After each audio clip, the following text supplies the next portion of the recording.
Dalam waktu kurang dari 5 menit, 10 komandan tertinggi Mossad, pelindung utama Perdana Menteri Israel, tewas secara bersamaan di tempat tidur mereka sendiri.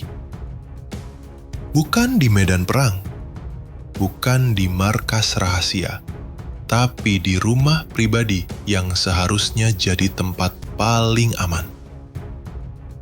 Biasanya mereka menghilangkan target dalam senyap. Sekarang, mereka yang hilang, bahkan tanpa sempat bicara selamat tinggal. Iran tidak hanya menembakkan rudal. Mereka menembakkan rasa malu ke jantung sistem keamanan Israel. Dan kalau Mossad, lembaga intelijen paling ditakuti di dunia, bisa dihancurkan hanya dengan koordinat dan waktu tidur, maka satu pertanyaan menggantung di langit Tel Aviv. Siapa sebenarnya yang sedang menguasai perang ini? Dalam video kali ini, kita akan mengulas detik demi detik kehancuran yang menamparar Mossad dan mengguncang Israel dari dalam. 10 komandan tertinggi Mossad yang menjadi pelindung utama Perdana Menteri Israel dilaporkan tewas secara bersamaan setelah rumah pribadi mereka dihantam rudal balistik Iran varian Scuba. Serangan ini terjadi hampir serentak pada pukul 03 dini hari, menghantam 10 titik berbeda di wilayah Tel Aviv, Haifa, dan Yerusalem. Tidak satu dari target berhasil selamat. Rudal-rudal itu jatuh tepat di rumah pribadi para komandan. Bukan markas militer, bukan pos komando, tapi tempat tidur mereka sendiri. Biasanya mereka menghilangkan target dalam senyap. Sekarang giliran mereka hilang tanpa sempat bicara selamat tinggal. Pihak keamanan Israel dilaporkan panik dan kaget karena sistem pertahanan Iron Dome sama sekali tidak aktif menahan serangan. Diduga karena rudal diluncurkan dalam mode delay, dengan lintasan variatif yang membuat radar kebingungan dan tak sempat mengunci sasaran. Ketika sirin baru berbunyi, rumah-rumah itu sudah tinggal asap dan puing. Iran bukan lagi main perang. Mereka main puzzle. Satu rudal, satu rumah, satu mayat. 10 jasad ditemukan dalam kondisi mengenaskan. Beberapa terjebak di bawah reruntuhan. Sebagian besar tak sempat menyelamatkan diri karena serangan datang di jam-jam paling lengah. Informasi internal menyebutkan bahwa setidaknya 4 dari korban sedang tidur. 2 lainnya tengah menonton televisi, dan 1 disebut sedang makan malam bersama keluarganya. Menurutmu, apakah tindakan Israel selama ini bisa dibenarkan? Atau justru kamu lebih mendukung sikap Iran? Tulis pendapatmu di kolom komentar. Jangan lupa like and subscribe kalau kamu peduli dengan isu-isu global seperti ini. Mati di rumah sendiri bukan karena serangan mendadak, tapi karena Scud punya insting lebih tajam dari detektor keamanan Israel. Keberhasilan Iran dalam mengeliminasi 10 komandan penting Mossad secara serentak ini menjadi tamparan keras bagi pemerintah Israel dan Netanyahu secara pribadi. Mereka bukan hanya kehilangan penjaga pribadi, tapi juga kehilangan kontrol atas skema pertahanan terluarnya. Rudal-rudal itu tidak hanya menghancurkan properti, tapi juga reputasi Mossad sebagai agensi intelijen yang paling sulit ditembus di dunia. Biasanya Mossad itu hantu, gak kelihatan tapi membunuh. Hari ini mereka kelihatan di koran bagian obitari, investigasi masih berlangsung, namun banyak pengamat menduga bahwa serangan ini bukan sekadar balasan, melainkan hasil-hasil dari kebocoran intelijen besar-besaran. Tidak mungkin Iran bisa menarget 10 rumah elit secara bersamaan tanpa informasi dalam yang sangat rinci. Isu pengkhianatan dan infiltrasi kini mulai menggema di kalangan internal keamanan Israel. 10 petinggi Mossad tewas dalam satu malam. Kalau ini bukan kegagalan, mungkin Israel perlu ganti definisi sukses. 10 komandan elit Mossad yang selama ini menjadi pelindung utama Perdana Menteri Israel, Benjamin Netanyahu, tewas serentak dalam serangan rudal Scud B Iran yang menghantam rumah mereka masing-masing dini hari kemarin. Dampak strategis dari insiden ini langsung terasa. Netanyahu kini praktis kehilangan lapisan pengamanan terkuatnya, sebuah krisis keamanan yang belum pernah terjadi dalam sejarah pemerintahan Israel modern. Kalau biasanya kepala negara dijaga barisan tembok hidup, Netanyahu sekarang dijaga Google Calendar dan doa. Mereka yang gugur bukan sembarang agen.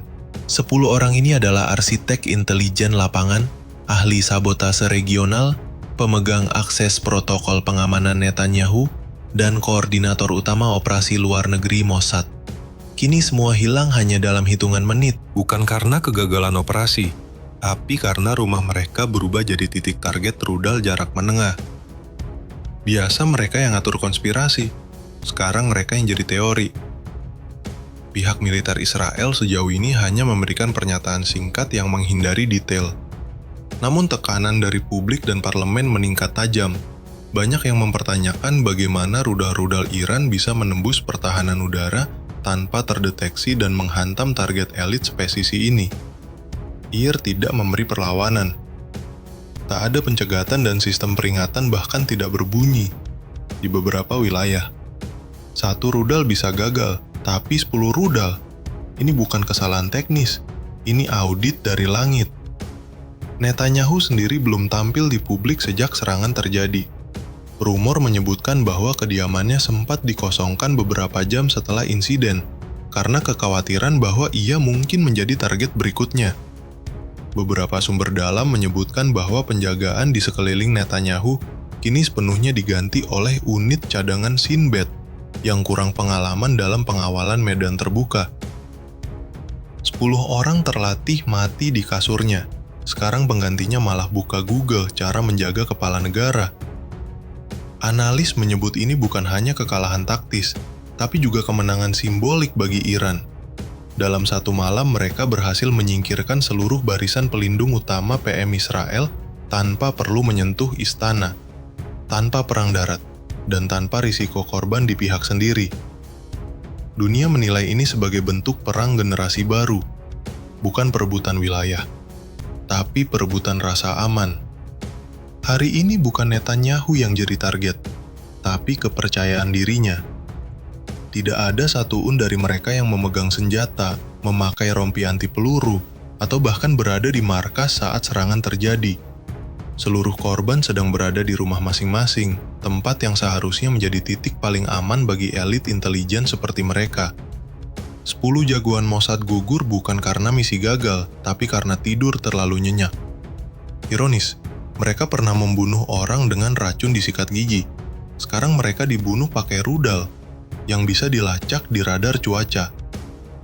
Beberapa korban bahkan dilaporkan baru kembali dari rapat rahasia tingkat tinggi, membahas pertahanan strategis Israel terhadap Iran. Hanya berselang beberapa jam, mereka tewas dalam keheningan subuh. Otoritas keamanan menggambarkan insiden ini sebagai kekacauan tanpa respons. Karena tidak ada satuun dari target yang sempat memberi sinyal bahaya, panggilan darurat, atau peringatan dini ke pusat komando. Mereka bukan cuma gagal bereaksi, mereka bahkan gak sempat bangun, baru sadar perang udah jalan pas mereka udah jadi headline. Hantaman rudal Scud B pada rumah-rumah pribadi ini memunculkan pertanyaan besar tentang kelayakan sistem keamanan internal Israel. Kenapa tokoh selevel komandan Mossad bisa dibiarkan tinggal di lokasi tetap tanpa perlindungan anti serangan langsung? Mengapa tidak ada bunker sistem pengalihan atau pengawasan satelit lokal untuk titik-titik krusial seperti itu? Ini kayak ngumpulin semua bos final di satu ruangan lalu nyuruh Iran pencet tombol delete. Yang lebih mengejutkan, sebagian rumah yang dihantam dilaporkan tidak memiliki ruang perlindungan standar, bahkan tidak terhubung langsung dengan sistem alarm nasional. Dalam kata lain, rumah para penguasa bayangan Israel itu ternyata cuma rumah biasa yang runtuh dalam satu tembakan. Mereka punya akses ke drone, spyware, dan teknologi canggih, tapi nggak punya ruang bawah tanah. Iran nggak nyerang teknologi. Iran nyerang mentalitas. Merasa terlalu aman. Kini komunitas intelijen internasional melihat kejadian ini sebagai titik balik. Mossad yang selama ini dikenal sebagai organisasi dengan operasi terselubung paling presisi, dipukul telak oleh musuh yang tidak perlu menyelinap. Cukup menembakkan rudal dengan koordinat akurat dan biarkan hasilnya bicara sendiri.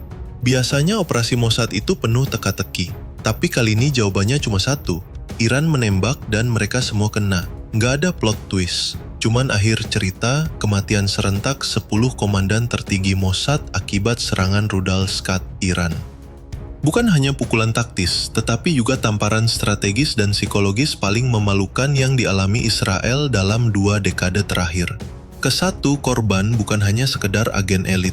Mereka adalah fondasi keamanan internal yang selama ini menopang kekuasaan Benjamin Netanyahu dari balik layar. Kini seluruh struktur itu runtuh hanya dalam waktu kurang dari 5 menit. Ini bukan lagi sabotase. Ini kayak Iran ngetuk pintu rumah elit Mossad satu persatu terus bilang, "Pamit dulu ya, kami hancurkan keamanan kalian." Israel yang selama ini dikenal memiliki sistem pertahanan berlapis dan kemampuan intelijen yang disegani dunia, kini terlihat copang-coping di mata komunitas internasional. Negara yang biasa melacak gerakan musuh ribuan kilometer jauhnya, kini gagal membaca ancaman yang mengarah tepat ke ruang tamu komandannya sendiri. Biasanya Mos tahu kamu nyeberang perbatasan bahkan sebelum kamu nyadar. Tapi sekarang, Rudalkat tahu posisi mereka bahkan sebelum mereka bangun tidur. Netanyahu yang selama ini dibungkus bayang-bayang pelindung elit, kini mendapati dirinya berdiri sendirian.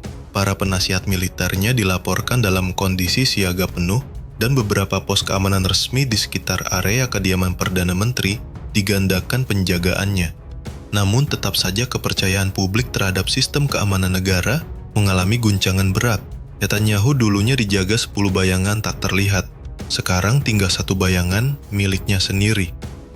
Lebih parah lagi, dampak dari serangan ini bukan hanya terasa di level politik dan pertahanan, tapi juga menyentuh mental kolektif bangsa Israel. Media lokal yang biasanya menggembar-gemborkan keberhasilan operasi militer, kini membisu. Hanya menampilkan deretan foto rumah yang berubah jadi kawah dan peti-peti jenazah berselimut bendera biru putih. Duka nasional pun tak mampu menutupi rasa malu yang merambat pelan namun pasti. Ini bukan sekedar duk, ini kehilangan yang disaksikan langsung oleh dunia tanpa bisa disangkal atau dipoles. Laporan rahasia yang bocor ke media asing menyebutkan bahwa para komandan Mossad ini tidak hanya menjadi target karena posisinya, tapi juga karena keterlibatan mereka dalam berbagai operasi rahasia di Suriah, Lebanon, hingga Iran sendiri. Serangan ini diyakini merupakan bentuk penyelesaian rekening lama yang dilakukan Iran secara langsung dan terbuka, tanpa perantara, tanpa perang panjang. Hanya lewat koordinat, peluncur, dan kehancuran terukur, Iran gak lagi main perang psikologis. Iran main eksekusi langsung, cepat, kotor, dan tepat sasaran. Netanyahu kini berada di persimpangan melawan balik dan ambil risiko eskalasi besar, atau menerima kenyataan bahwa lawannya kini bukan lagi pemain bayangan, tapi pemain terang-terangan yang berani menyentuh jantung kekuatan Israel. Satu hal yang pasti, Israel sedang dalam posisi terpojok, bukan karena kalah jumlah pasukan, tapi karena lawan mereka berhasil membuat mereka takut di rumah sendiri. Dulu Israel punya Mossad, sekarang Mossad tinggal nama, dan Netanyahu cuma punya sisa keberuntungan. Setelah kehilangan 10 komandan tertinggi Mossad, kekosongan kepemimpinan di tubuh Badan Intelijen Israel mulai terasa menekan. Pemerintah Netanyahu menghadapi tantangan berat bagaimana membangun kembali jaringan pengamanan yang sudah runtuh dalam 1 malam.